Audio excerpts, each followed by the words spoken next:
Good evening. It's good to see you tonight. Grab your hymnals if you can, and we're going to turn to 188. 188, At the Cross. 188.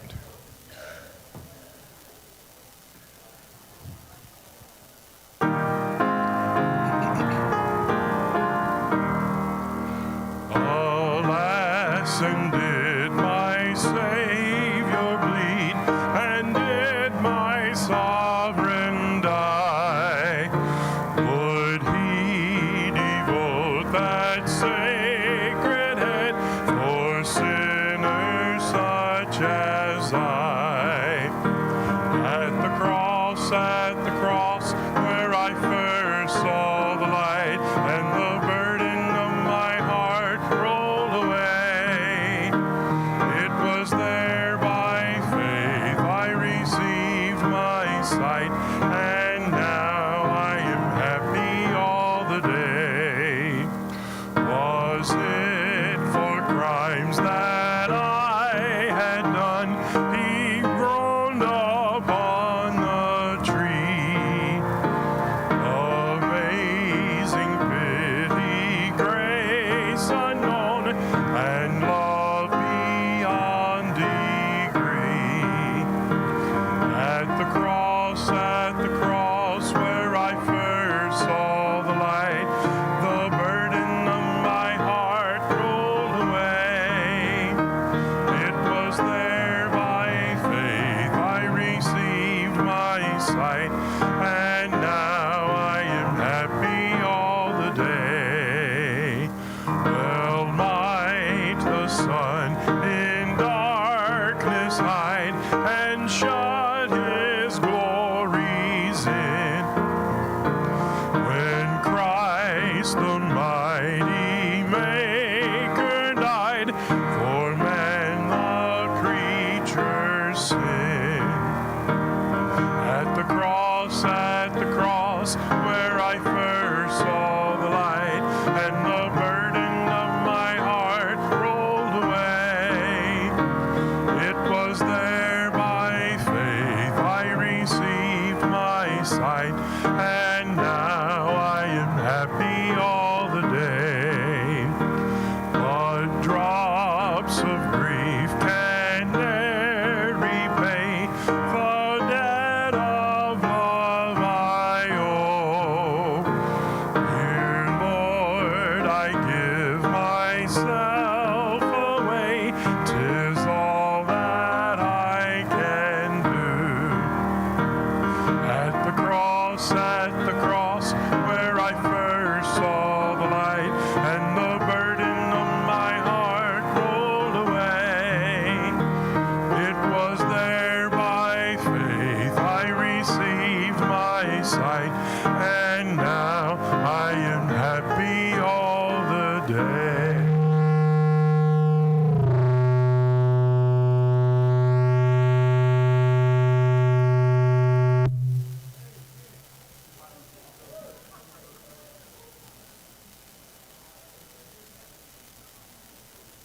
Magnetic personality I have does that. Well, it's good to see you. Glad that you're here, and we're gonna get through this little section as quickly as we can and start our 12, well, however many voices of Easter we get to tonight, and may not be 12 of them, but we'll get 6 or 7. Let me get, there's some announcements on the back. Let me mention one thing, and this announcement is not on here, but Saturday, April the 13th, I think is that day. That's the day of the spring fling deal and the concert that night and the dinner. And that's also the day for men's breakfast. So here's what we need to do is unless there's some reason why we just cannot do it, we need to either cancel men's breakfast for the month or move it up to next Saturday, April the 6th.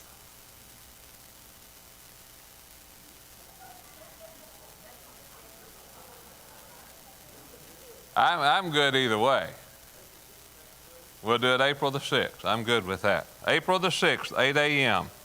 So we will get that in the Sunday bulletin, and mention it again next Wednesday night. So don't forget about that change. And then Sunday's activities, sunrise service out under the pavilion. If the weather's good, if the weather's not good, we'll move in here. But we plan to be under the pavilion at 7, and then the children do a little egg hunt I think that's at 9, and then regular service at 9:30 and 10:30 on Sunday morning. Okay, here's our prayer list. There are in the hospital, Donna Allison's dad, Don. He's had a pretty rough week, so remember Don and Rita, star in your prayers.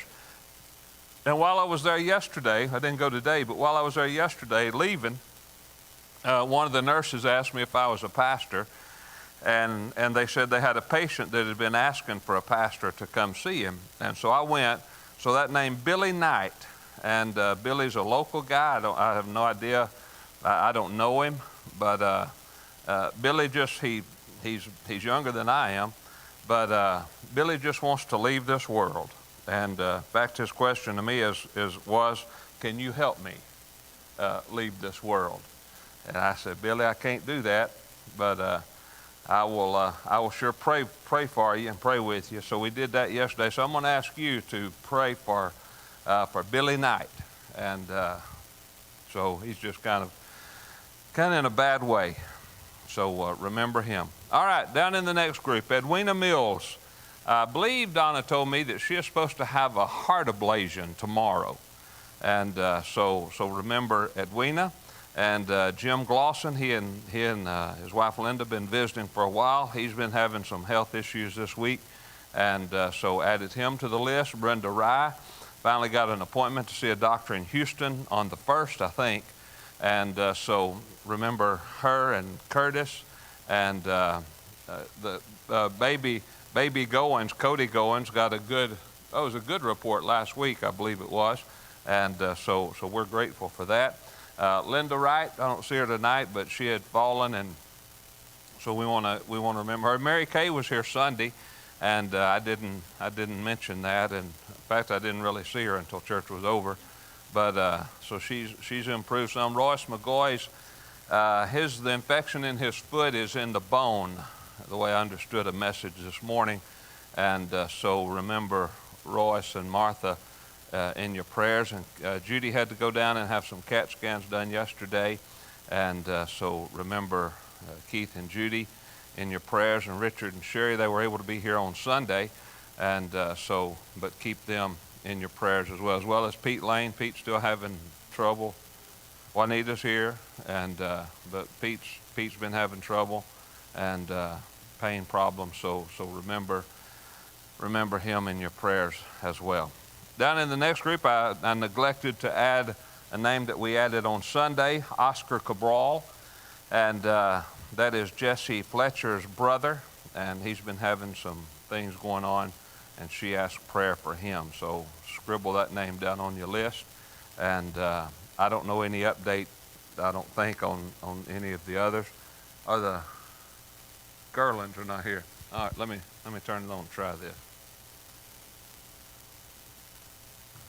How's that? Still loud. Still good? We're good? We're good? Can y'all hear me? Okay. All right. There we go. So I don't know any updates on anybody else there. We have our healthcare and law enforcement people bereaved. Burtis Bowles, I had his service this past Sunday afternoon. So remember the Bowles family in your prayers. And then I read this afternoon that Karen Broughton, Karen taught school over here at Brandon for a long time, and but she passed away this afternoon sometime. So remember their family in your prayers. Have our homebound and nursing home folks, Ronnie and Donna Lusk. I added her because she's at the Castle Pines now with Ronnie. Can't remember the room number, but I went by yesterday to check on them, and so we want to keep them. Ronnie's still having a pretty bad time with his knee, so let's remember them in our prayers. Have our military folks and our ones in ministry, and and all the different things. Brother Leo is I think he's in Oklahoma, and heard from him earlier today, and I think he told me that there had been, is it 11 saved on this trip so far? 14? Okay. And so that's good. I'm not sure what he was doing today and tonight, but we want to continue to keep him in our prayers. And sometime in the next, when is that 4 State Fair? Any of y'all know? It's in the next month or so, isn't it? So one of those Wednesday nights, we will pull the trailer in here, and we'll have a dedication service for that and for those crosses that are headed there. But I'm supposed to get with Leo this coming week when he gets back, and we will get all that lined out and planned out. So one Wednesday night sometime pretty soon, we'll do that. All right, here's prayer requests that were handed to me that you can add. Maggie Hudson, she's at home, but she's now dealing with cancer. Matt McNamara, he needs a job. Alex Carmen, prayers to get Silas the help that he needs. And then Silas Carmen, he has ADHD and keeps disrupting class. I would have got a note like that one day, but so they sent him home. He's 8 years old, 3rd grade. So remember Silas and his mom, Alexis. Okay, so add those to your list. All right. Any others that we need to mention? Margie's home recouping her knee, and so want to remember her. Any others?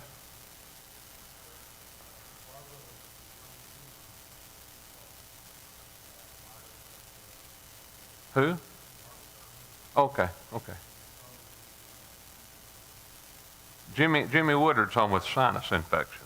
She's running a little fever tonight. So.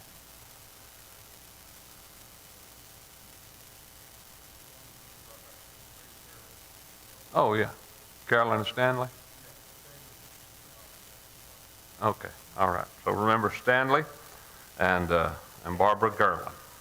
All right. Any else? Any more? All right. We have visitors tonight all the way from Iowa. So we need to, I need to let you out by 7 so they can get home before too late.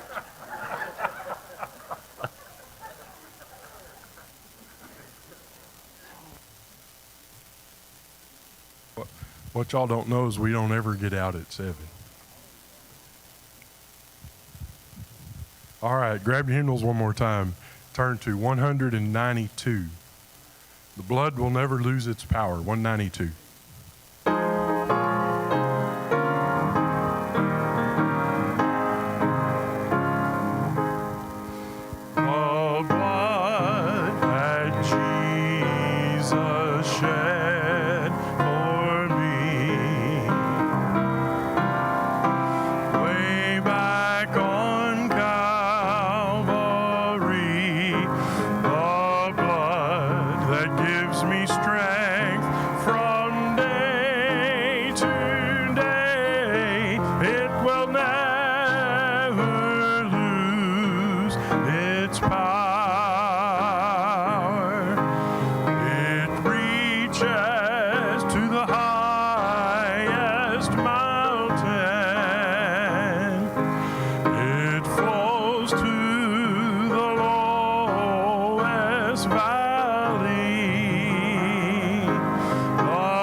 gives me strength from day to day.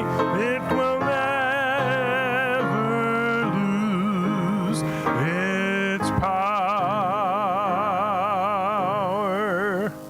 Amen. Ushers, y'all come ahead.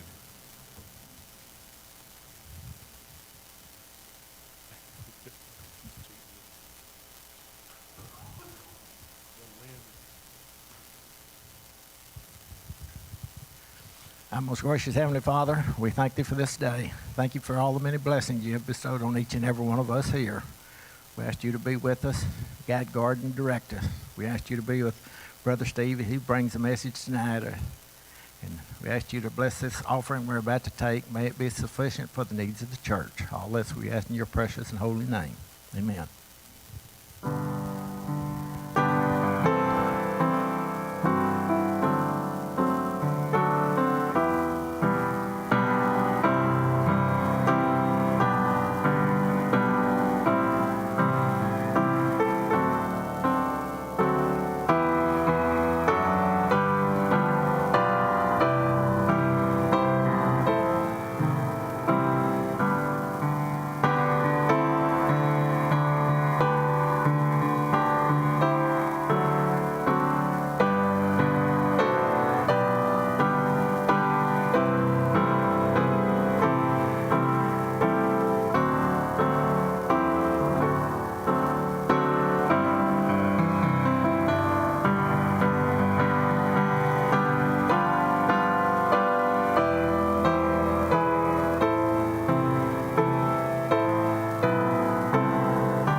I do know. Bad thing is that there was one on each page and I don't remember which one it was. But I remember both of them. It's either Lamb of God or Lamb of Glory. Lamb of God, I think. Lamb of Glory. See, I told you I'd be wrong. All right. Ooh, it still seems loud. It is? Is it loud to y'all? All right. Eddie may slide up there and or turn me down here. One of the two. All right, we're gonna do our 12 voices of Easter, and so I'll just go through and we'll begin and try not to waste much time, but I just kind of picked some of the ones that I liked best, and we'll fill in with the rest as time will permit. We begin with Judas. Let me tell you this before I start. You can go to, if you do computer, you can go to YouTube and you can type in the 12 voices of Easter, and they have dramatic readings of these. So I've been listening to that this afternoon. Can you still hear me? I know I just went down some. You still hear me? Okay, all right. Here we go. Judas, the voice of betrayal. I stand at the edge of a cliff, a rope around my neck, the other end tied to a limb on that tree. Dark thoughts fill my mind. I wonder what's come over me. I should have been a leader. I was named Judas after the great patriarch Judah, first among the 12 tribes of Israel. I should have been first among the 12, not Peter. But there's no other way. I've done unspeakable things. I've betrayed my master. I'm the voice of betrayal. I deserve to die. Yes, this will be the end. At least when that happens, nobody will be able to use me ever again. I hate it when people use me. The religious leaders tried to use me. All they wanted was an opportunity to arrest Jesus without creating a riot. I gave them that opportunity. They used me. They paid me off. I thought Jesus wanted to use me too. He wanted to use me to build his kingdom. And he wanted to change me. I could see it in his eyes. Every time the money box came up short, Jesus knew I was stealing. He knew all about me and should have hated me. I could fool all the others except him. I grew to hate him. This tree and this cliff will put an end to all of their plans. He wanted me, but only on his terms. I will not belong to another. I will not be the possession of anyone. Well, I shall be no use to him now. No more errand boy, no more teacher's helper. No one can help me now.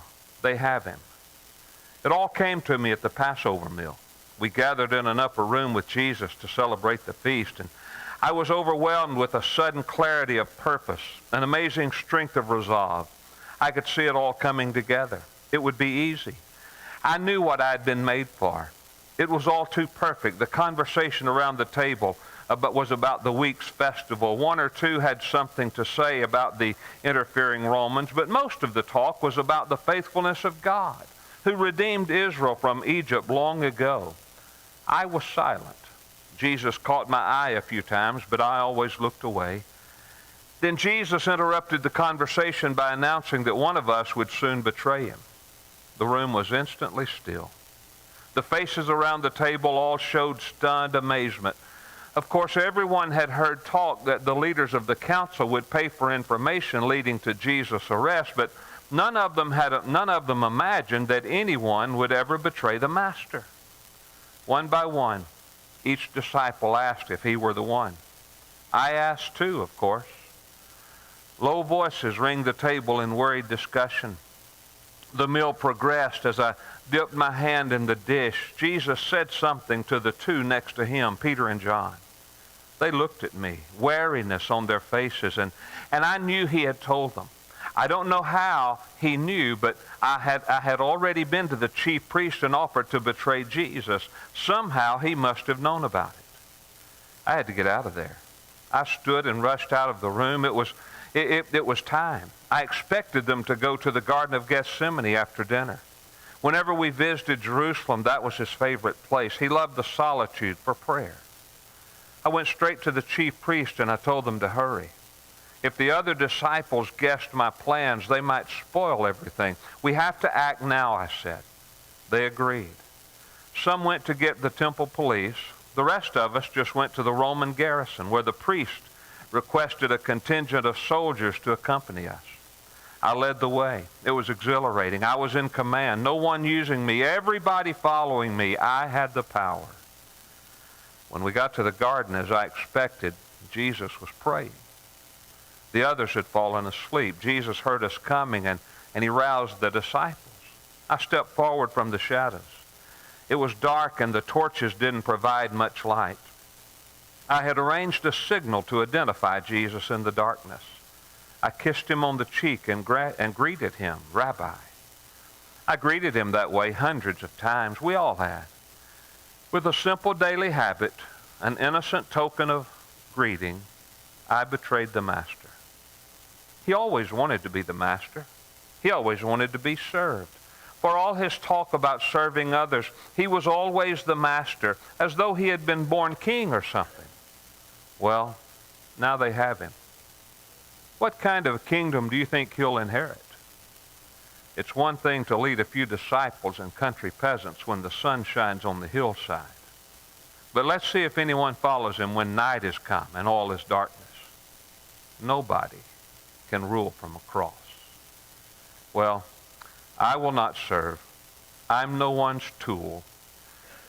Now finally, in this act, I'm free. Not being used by anyone, free. A rope around my neck, standing on the edge of this cliff. Soon I'll be free. And yet I wonder, can a man's death solve anything? I mean, if a man gives himself to death freely, no one taking it from him, can one who gives himself to death accomplish anything? Can a dead man hanging on a tree serve any purpose? I'm going to find out. I'm just one step from freedom. Then there's Peter. He's the voice of denial. Did you hear it? That rooster. Did it wake you? The rooster. I still hear it. There it is again. No, I'm fine. I guess it just startled me. I've been up all night. I didn't realize the morning was so near, but it's dark. What hour is it? It's so late. It's cold here. What are you doing in the street? Yes, I'm from Galilee. Why does everyone have to make such a big deal out of the obvious? I'm sorry. It's not your fault. I'm a fisherman. I've heard roosters crow before, as far back as I can remember. We would fish all night. We would hear the roosters at daybreak when it was time to bring our catch to shore. When I was just a boy and had fallen asleep in the boat, I would hear the roosters crowing and wake to hear the far-off voices of my father and the others discussing the night's catch. He would look across to me in the gray light, and our eyes would meet. Rooster music meant an end to the night and cold. It meant home and warmth and food, but not after tonight. I've been with Jesus. They have him now in Caiaphas's dungeon. I'm afraid. Now the Romans are in with him. The master warned me. He said, Satan would sift me like a farmer sifting wheat. But Jesus said he prayed for me that my faith would not completely fail. He told us he was going to die. I said, no, I would die for you. What brave words. And now I'm the voice of denial. Earlier tonight, I tried to defend him in the Garden of Gethsemane.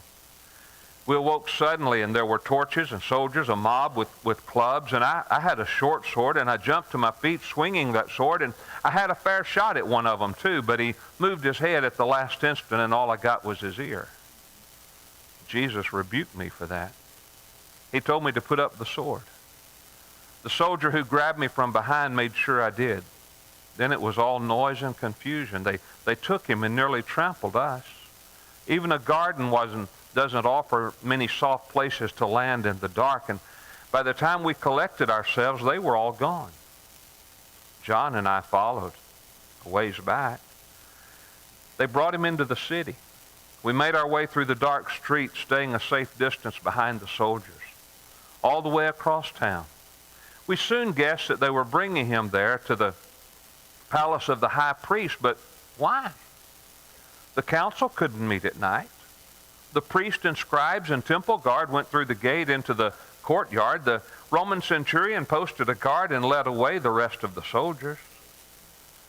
We were stopped just inside the arched passage at the outside gate. But the portress knew John.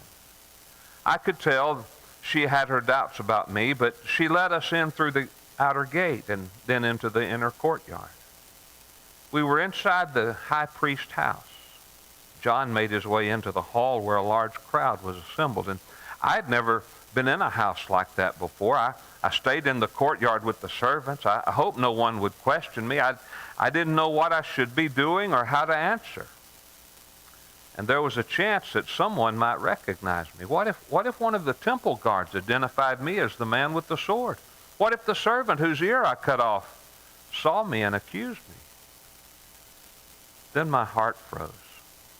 There he was, my victim.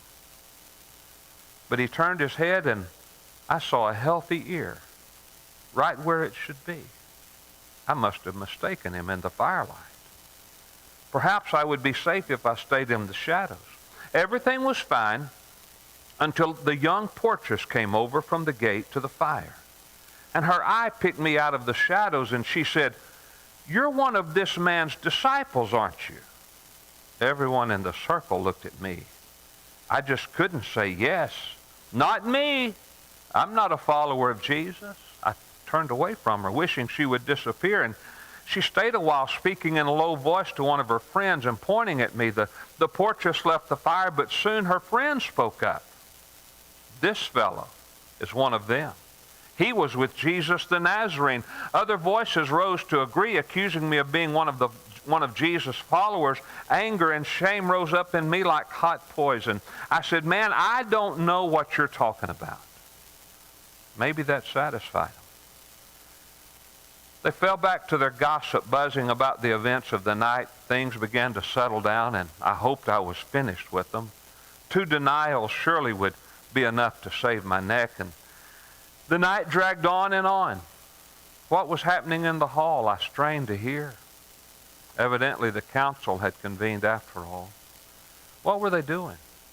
I moved closer to the hall, shifting for a position where I could see. I had no idea where John was.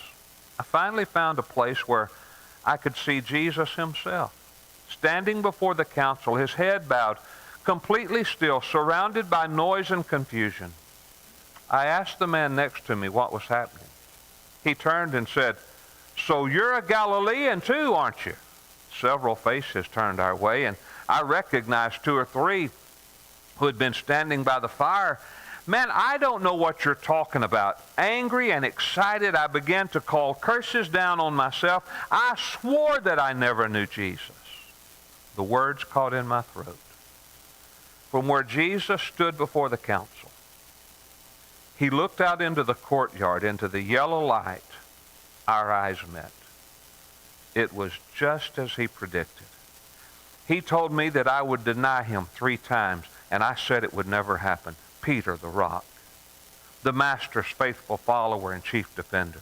I had become the voice of denial. The crowing of the cock told me what I really was. I'm disgraced. The others will despise me. My name will be a curse. I stumbled to the gate. The portress let me out. All the warmth, company, and light left behind me. So late. It's so cold out here. I failed him. I was chief among the 12, and I failed him. 3 times over, I failed him. How could I fail one whom I've loved so much? I wonder, do I really love him?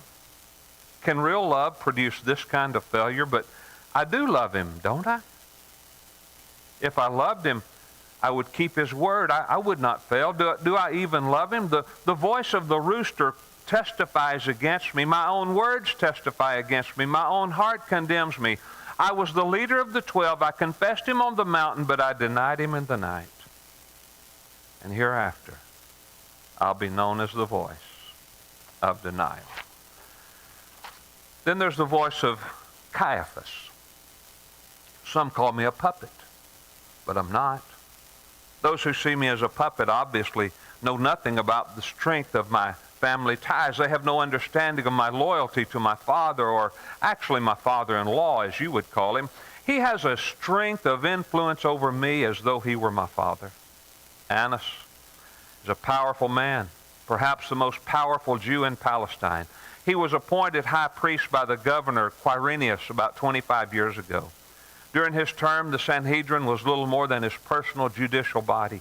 And even though he was deposed more than 15 years ago, he still dominates the council and the priesthood. Always a manipulator, enforcing his will. He had his successor removed from office so that his son Eleazar could serve as a high priest. And then he worked things so that I received the title. And his purposes do not end with me. There are still 4 other sons and a grandson to follow. My father-in-law, he's a powerful man. I do not doubt that each one in turn will serve as high priest. Our father gets his way. And now, although Annas is the power, I have the office. I do pretty much what he wants me to do, and he makes sure I know what he wants done. So you see, the events of that night were not entirely my doing. A mob burst into the courtyard of our home, dragging a bound prisoner. They took him first to my father-in-law. I'm used to being second anyway. Whenever there's a quarrel for the high priest to decide, the matter is brought to me for a hearing, but only after Annas has heard it. It was late midnight or after. I'd already gone to bed, and apparently Annas was still up, and he interviewed their prisoner while I got dressed. And I came down to the hall and greeted the chief priest. By that time, some of the elders of the city and many members of the Sanhedrin had arrived. And the man with the mob was Jesus of Nazareth. They presented their accusation. He was a blasphemer. And his case must be decided immediately. Blasphemy, a capital offense. I have to tell you, I wasn't much interested in that business because I caught a look from my father, but I caught a look from my father, and he was interested. So I hastily convened a meeting of the Sanhedrin, since many were already at hand. We heard the evidence. Frankly, there was not much of a case. The preliminary interview with Annas had turned up nothing we could use. It was clear that we would need more evidence. If we hoped to make any charges stick, I did not like hearing a capital case without the full counsel. So I adjourned the council so we might renew the inquisition later when more could be there. I commanded the officers to take Jesus down to the dungeon in the lowest level of my house, there to be held behind bars in chains until the evidence was gathered and the full council convened. I didn't know what else to do with him. In the morning, just before dawn, we reconvened. Most of the council members present, along with the elders of the people, both the chief priest and the scribes. And there were some witnesses, those who claimed to have heard Jesus make blasphemous statements, but the witnesses could not agree. There weren't two stories that matched in the whole lot. If we could not get some real evidence, we would have to dismiss the case. Finally, one member of the Sanhedrin asked him directly, "If you are the Christ, tell us." That was something. Maybe the prisoner would supply his own evidence, but his response was not as direct. He said, "If I tell you, you will not believe me." Then he said something about the Son of Man being seated at the right hand of the power of God.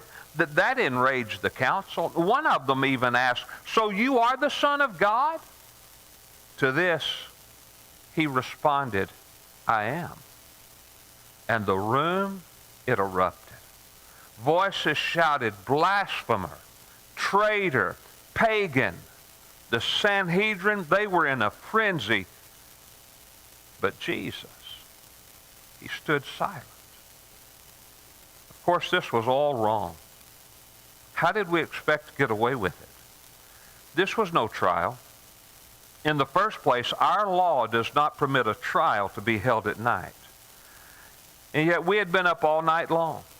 And then we had the man before us only because of a blood money bribe paid to one of his followers. Plus, we had asked the defendant to incriminate himself, and that was excluded from our law as well. And there I was about to pronounce a capital sentence, even though our law does not permit a sentence to be pronounced until the day after a conviction.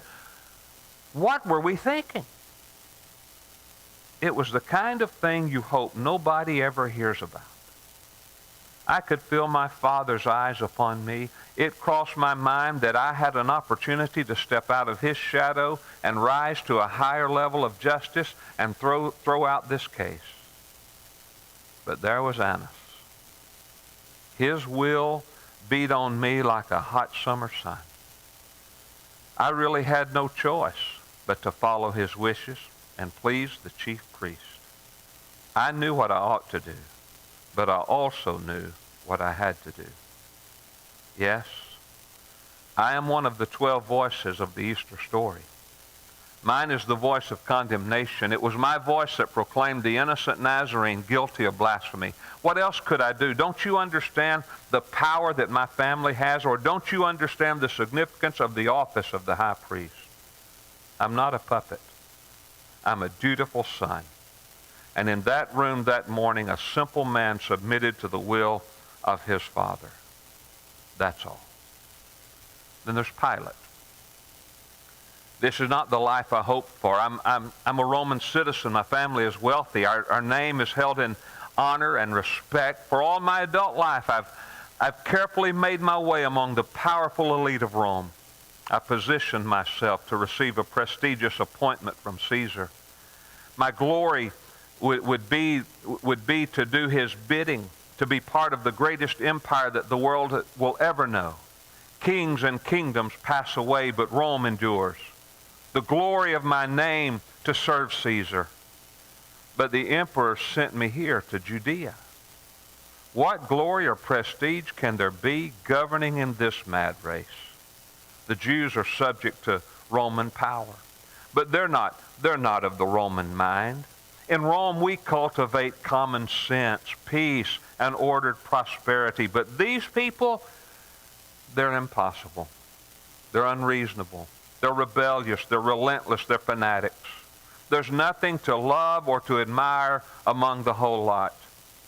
Nothing noble, no honor. Rome does not govern here. She just babysits. They have incomprehensible religious convictions.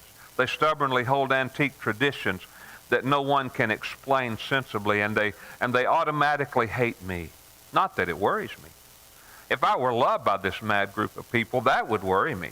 They have no notion of Rome nor her empire. They must be taught, but they will not learn. I've done things for the very purpose of angering them. I took their temple treasure to pay for an aqueduct I was building.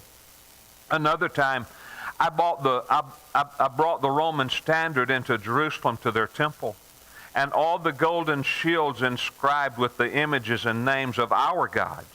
How they screamed about defilement and desecration. They made my service here miserable.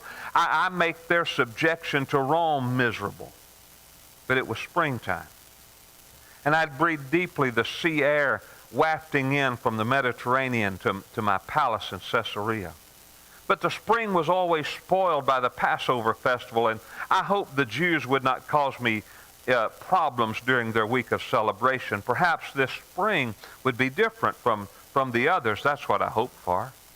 So I journeyed to Jerusalem so I would be at hand in case trouble did arise. You see, their feast commemorates some deliverance in their ancient history, and their nation still hatches the occasional desert deliverer who would overcome the Roman Empire. Prudence requires a watchful eye at seasons when national spirit runs high. Well, I was awakened early in the morning.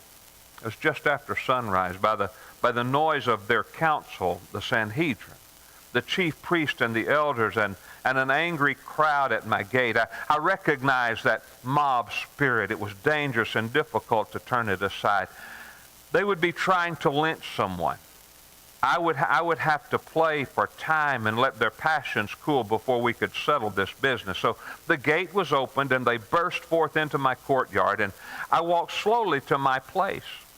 The moment needed calm. It was easy to spot their victim. He stood out. Their target, the object of their concentrated fury, he was bound.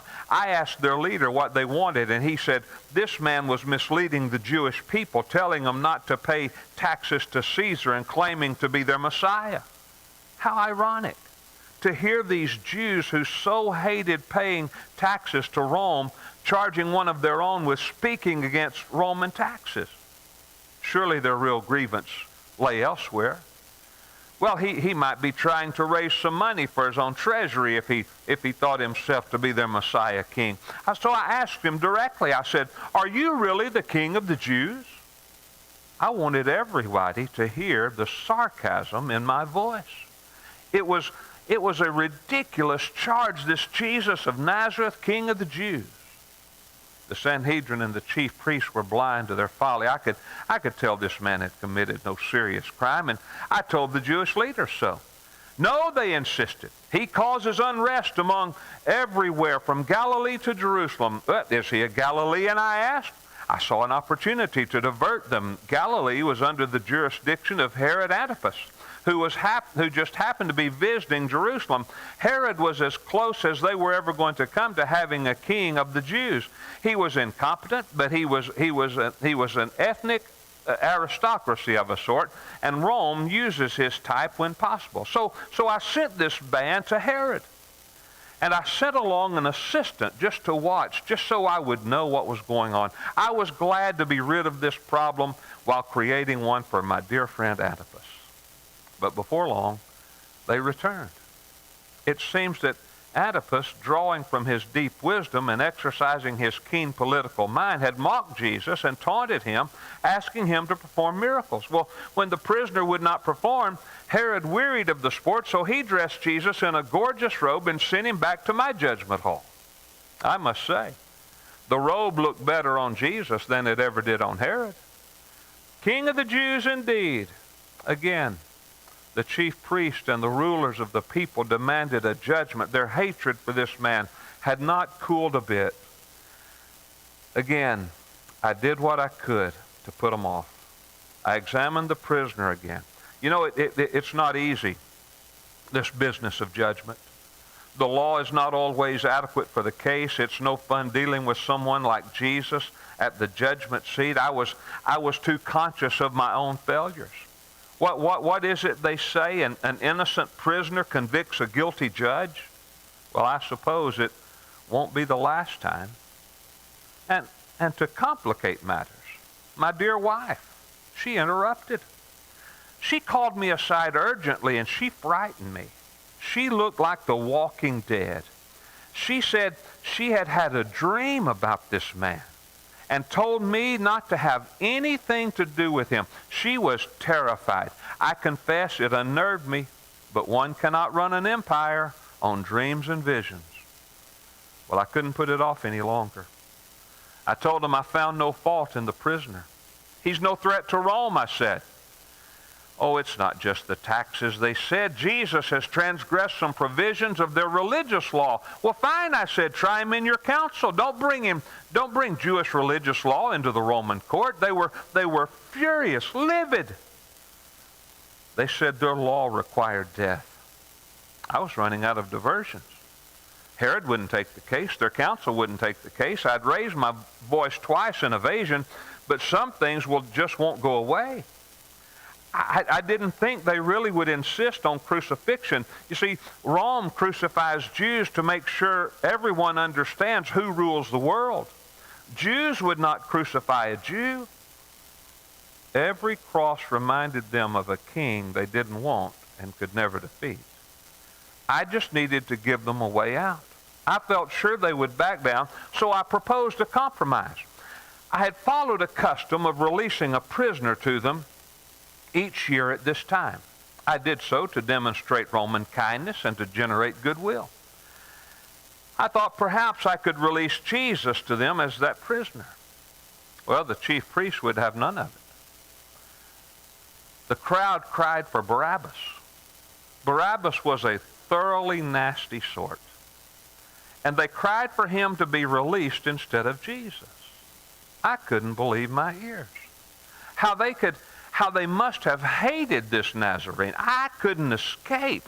I would have to release Barabbas, and still I had to deal with Jesus. My next thought was to have Jesus scourged. Perhaps some blood would satisfy them.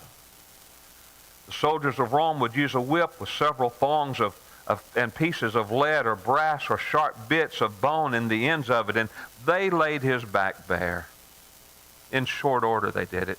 The flesh hung from his back in strips. Deep veins and arteries were exposed. I brought Jesus to the mob. Surely his blood would satisfy their thirst. But I was wrong again. They screamed for his death. A third time I told them, he's innocent. But the crowd began to yell, crucify him, crucify him, crucify him. They would be satisfied with nothing less than his execution. There was no room for evasion. Finally, I realized that the only way to be done with this matter was to release Jesus to the crowd. I called for my basin. I washed my hands of his guilt or innocence for all to see. Then I turned him over to the mob. He was crucified. Nothing I tried would make it go away. The problem of Jesus always came back to me. It was not a thing to be proud of, not the way I hoped my service to Caesar would go, but I do not see what I could have done any differently. Just bad luck, I guess. I consoled myself with the thought of that few will ever know of this matter, a minor affair of a mad race in a backwater province. My name, when remembered, it will be remembered with the glory and the honor of Caesar, ruler of the earth, and Rome, the kingdom that will endure. My voice, a voice of evasion, will grow silent, but my name will be remembered in honor, not because of some unfortunate man who suffered under Pontius Pilate. Then there's the voice of, skip another one, the thief. I haven't much time left. Breath comes hard. Death is near. At least I hope so. No one who knows me is surprised to see me in this way, on a Roman cross. I've been stealing, cheating, and robbing all my life. Even when I was a boy, I'd run through the supermarket snatching fruit from the vendors while the other boys studied in the synagogue and learned a trade. I was becoming an accomplished thief. I could steal from anyone, anytime, any place. I never knew my father. I wish I'd never known my mother. I learned early to trust no one. No one cared for me. If I had not stolen, I would have had nothing. I have even stolen from the Roman soldiers. I could steal anything and get away with it. Too bad for the Romans. I always hated them. Too bad for everyone else too. I hated everybody. There was no one I could trust. I believed I would never be caught. I mean, I've been caught before, but they would never prove anything. I believed they would never would, and I was wrong. Because today, here I hang, condemned to die on this cross. There's a sign posted above my head, and it announces my crime to all who passed. Elirab, or Jerusalem thief. Two others hang here with me. Mathan, he's a thief like I am. I've encountered him professionally on a few occasions, and I preferred to steal under the cover of darkness, but Mathan, he could swindle you in the broad daylight.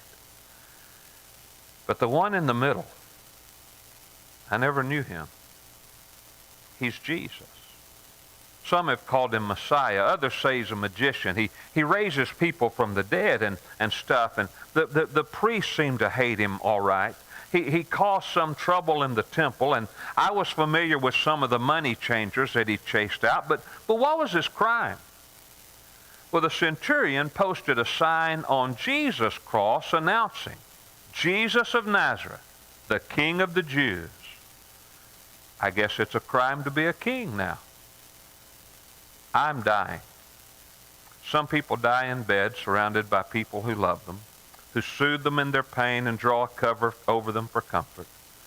I figured out a long time ago that there would be no one at my side when my time came, speaking words of comfort or easing my fears. The people at a crucifixion have no words of comfort. It's all mocking and abuse, scolding, berating, insults. It's to make us an example. I realized I'm afraid to die. No one comes down from a cross alive. Not that I have much of a life to come down for, but at least I know what it is. I do not know what will happen to me when I die. Tomorrow's the Sabbath. So this afternoon, they will come and they will break my legs, and I will no longer be able to breathe. I thought, I'm going to die. I don't want to die. I'm afraid. Then I thought, maybe Jesus was a prophet. Maybe he would work a miracle. Maybe he would say the word, and we would be surrounded by the armies of God like Elijah of old, and maybe he would save us all. For a moment, I actually hoped, but Jesus didn't look like he was in any condition to save anyone. Those soldiers, they had beaten us all. But him, wow, I've never seen work like that before. The soldiers mocked him. Save yourself, they said. The chief priest reviled him. He saved others, but he cannot save himself. I could see my brief hope was empty, and I joined in with all the others. If you're the Son of God, get down from the cross. Let God deliver you now. Mathan taunted him the same way, but I stopped. Why didn't this man show any anger?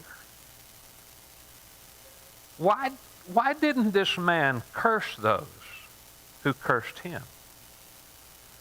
Then as Mathan continued his scoffing, I rebuked Mathan. Don't you even fear God? Don't you see that we're being punished justly, but this man has done nothing wrong? How can you continue to ridicule him? Then the darkness came. At midday, it was like midnight. It was eerie. This Jesus must be more than a man. He must be the Messiah. Jesus was dying. He would go to God. He would go and I would die alone. He would leave me. After all, I couldn't bear the thought. With all the strength I could muster, I turned to him and said, Lord, remember me when you come into your kingdom. He was the King of the Jews. I was a thief. But a king can pardon a thief if he wants to. Jesus said, today you will be with me in paradise. Some people die in bed, surrounded by those who love them, who soothe their pain and draw a cover over them for comfort. But no one died with him at his side, speaking words of comfort like that or easing his fears so completely. He died a few minutes ago, The soldiers haven't noticed yet, but before long, they will come and they'll break my legs and I will die. But I believe what Jesus said. I'm the voice of faith. And I believe that he has gone ahead to paradise and that I will be there with him very, very soon. Let me do one more. Let me pick which one I'm going to do.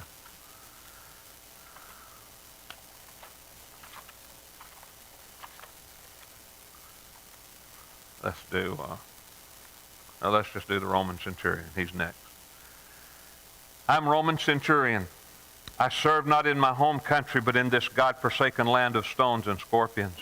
I have about 100 men in my command, but don't be impressed. I'm just a grunt in the Roman army. I do what I'm told. A soldier has his duty. Soldiering's never pretty work, but where would we be without armies? Ask yourself that question. The Roman sword and spear are the only foundation for peace in this world. Maybe someday someone will run the world without armies. I'd like to see them try. I'm not saying that I enjoy everything I'm ordered to do, but you get used to it. You lose certain sensibilities over the years, and I thought I was as hard as any soldier until this one day. Actually, it began late the night before. My commander sent word to our barracks at the Antonio fortress. The Jews had come to the fortress full of their confused noise about some traitor they wanted to arrest, and they wanted Roman soldiers to accompany them. There was no guessing what they really were up to. You never know what kind of crazy fanatics you'll come up against in this cursed land. This was the time for their feast of deliverance, and it didn't take too many brains to imagine some deliverer taking a swipe at Rome as part of the festivities. So I took several hundred men with me, and we went east of the city across the Kidron Valley to an olive garden. A strange company were there, led by an informant by the name of Judas. At his heels was a group of angry priests and religious leaders, a mob with clubs and torches, and they had their temple police with them. And I had to wonder, what kind of traitor needs to be arrested with both Roman soldiers and Jewish scribes, their clubs and their torches alongside the iron and spears, iron of our spears and swords? We arrived at this olive grove, and I got my first look at this traitor. We had come with a small group for this one man. Judas kissed him. That was the signal. Then for an instant, a sudden wave of sheer panic swept over me. The whole troop, convulsed in a moment of blind confusion, lurched backward. There were soldiers all over the ground. If there had been an opposing force in the garden that night, they would have been helpless before it. I shouted for order, and my troops recovered themselves. The Nazarene was arrested and taken to the house of the Jews' high priest, and I left a small patrol nearby and led the others back to the fortress, but that was not the end of it. It was almost dawn when the Jews brought their prisoner to the governor's judgment hall, clamoring for Pilate. The Jews had finished their own trial, and they wanted the governor to approve an execution. Pilate wasn't interested. It was a matter of their religion, but they didn't put it in political terms. Jesus claimed to be the king of the Jews. They demanded that Pilate be sentence him to death for treason against Caesar. It was easy to see this man was no threat to Rome. The governor was not convinced that Jesus was guilty of a capital crime, but Pilate wanted to appease the Jews, so he told them to have the Nazarene flogged, and I gave the nod for that to happen. My men scourged him, opened his back to deep wounds, shredding the flesh until pieces. Well, if you've ever seen a Roman flogging, you don't need my description. But the scourging was not enough for the Jews. They screamed for his crucifixion. And Pilate finally gave in. The men enjoyed the sport. First, we took him to the praetorium and gathered the whole battalion. They mocked the prisoner because he had said he was the king of the Jews. One of them pulled some thorns beside the wall and fashioned a crown.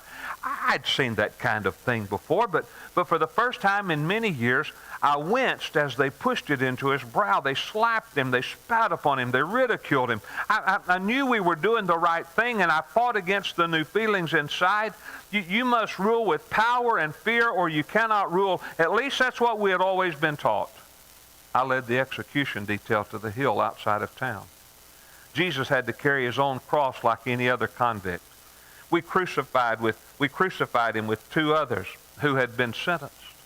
some of the chief priests were there, and an unusual audience for a crucifixion. They weren't finished mocking. They said, if you're really who you claim to be, come down from that cross and save yourself. My men, they jeered as well. If you're the king of the Jews, save yourself. And I usually joined in, but I just couldn't do it. This man was no criminal. He didn't whimper or plead like the others. I've never seen anyone who knew how to die.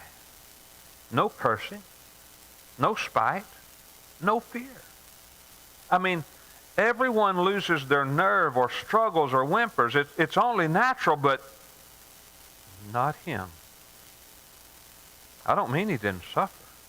Oh, he suffered. It's just the way he took it. They curse or they cry. They blaspheme their gods. I've seen the toughest criminals terrified. You find out what a man really believes at the cross.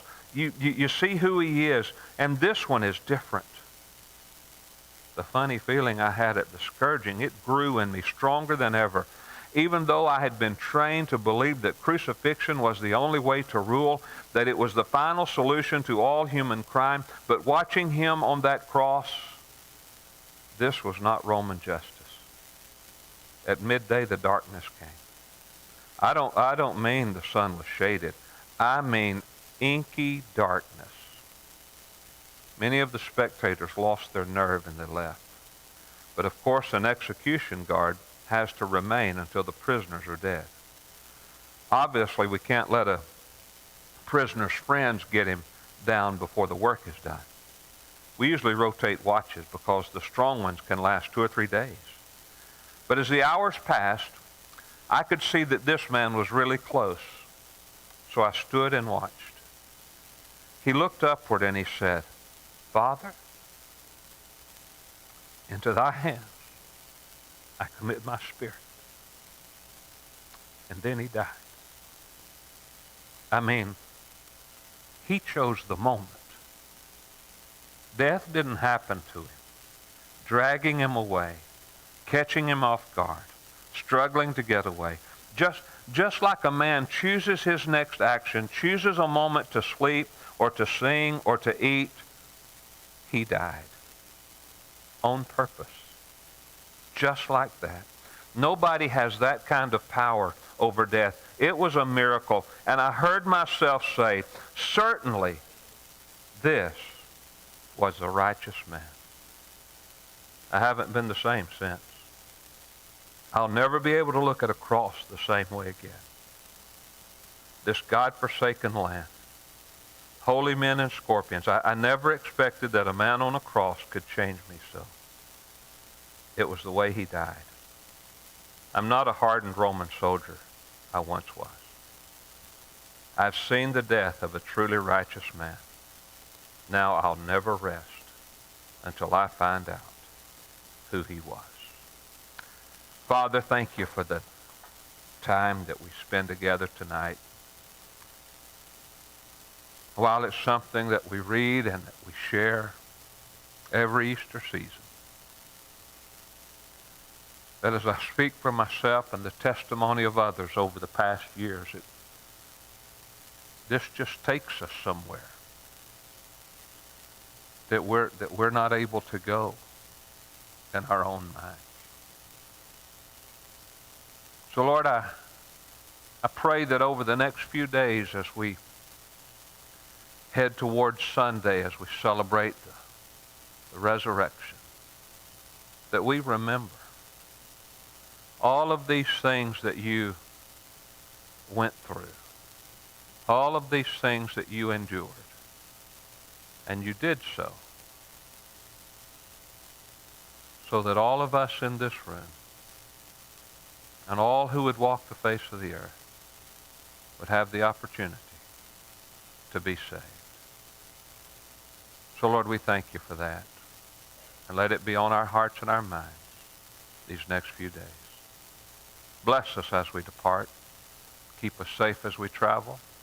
And bring us back on the Lord's Day, and we ask a blessing on all that we do at Trinity Baptist Church on Easter Sunday. And I pray it in Jesus' name. Amen.